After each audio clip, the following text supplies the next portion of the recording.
Assalamualaikum warahmatullahi wabarakatuh. Salam sejahtera untuk kita semua.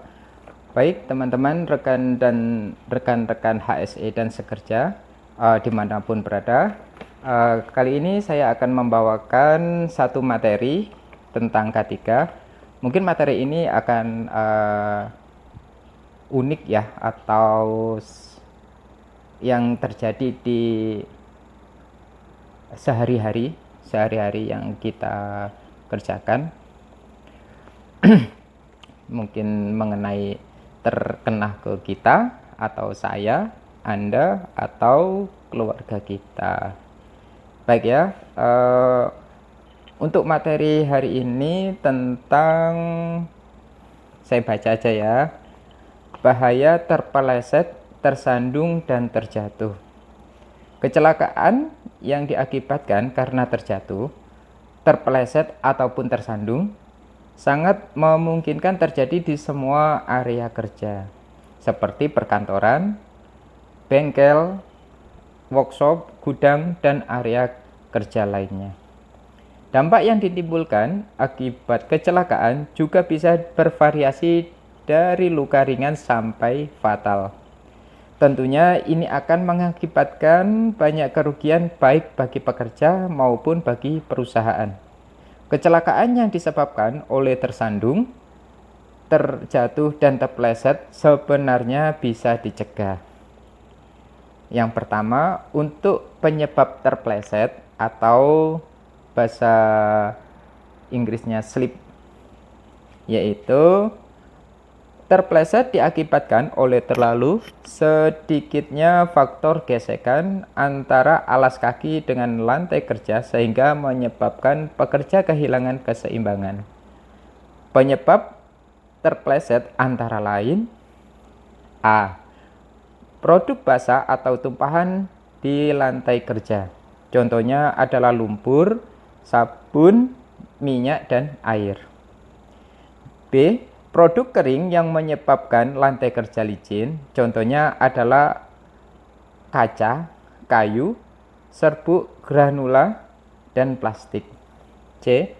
Bahan lantai yang terlalu licin. D. Cairan yang sudah membeku. E. Alas kaki yang tidak memiliki permukaan luas untuk bergesekan dengan lantai, contohnya sandal jepit, sepatu berhak, slipper, dan lain-lain. 2. Penyebab tersandung, yaitu trip. Tersandung terjadi ketika kaki menabrak sebuah benda dan pada saat bersamaan. Benar ya teman-teman? Tubuh kita tetap bergerak sehingga kita akan kehilangan keseimbangan. Tersandung juga bisa terjadi ketika kita kehilangan keseimbangan pada saat turun di tingkat yang lebih rendah. Penyebab tersandung antara lain: 1. Kabel, selang, kawat, ataupun benda lain yang melintang di area pejalan kaki. 2. Licin yang terbuka. 3. Pergantian ketinggian yang tidak memiliki tanda di ujungnya. 4. Bagian lantai yang hilang. 5. Tangga yang rusak atau ketinggian tangga yang tidak sama. 3. Penyebab terjatuh, yaitu falls. Terjatuh terjadi ketika pekerja kehilangan keseimbangan. Terjatuh dibagi menjadi 2, yaitu jatuh di level yang sama atau jatuh di level yang di bawahnya. Mungkin teman-teman mungkin jatuh ini ada 2 ya, tapi ada juga yang mengibaratkan jatuh ini jatuh di aspal lebih apa ya teman-teman, yang biasanya itu jatuh di aspal tidak seindah jatuh cinta kah atau apa ya, saya juga kurang tahu. Yang jelas di sini ada jatuh di level yang sama atau jatuh yang di level di bawahnya. Terjatuh bisa diakibatkan dari A. Tidak adanya pembatas atau railing yang menahan agar orang tidak jatuh. 2. Atau B. Tidak adanya alat pelindung diri yang menahan orang dari jatuh. 3. Tidak dilakukan 3 poin kontak, yaitu 1 tangan, 2 kaki bertumpu pada titik yang kuat. Mungkin teman-teman tim HSE ataupun teman sekerja biasa menyebut dengan titik tumpu, 3 titik tumpu.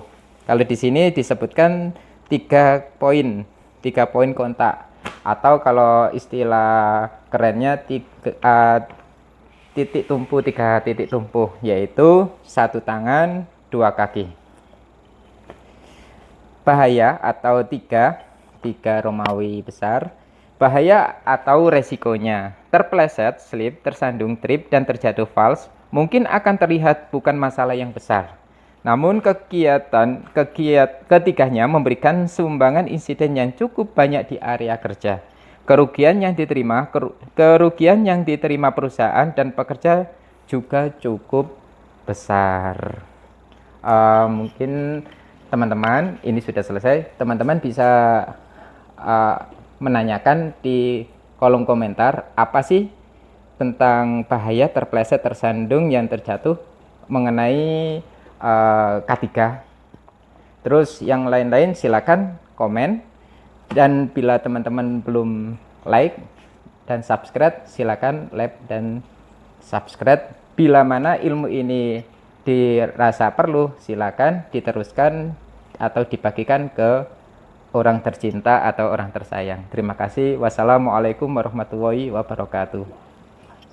Semangat.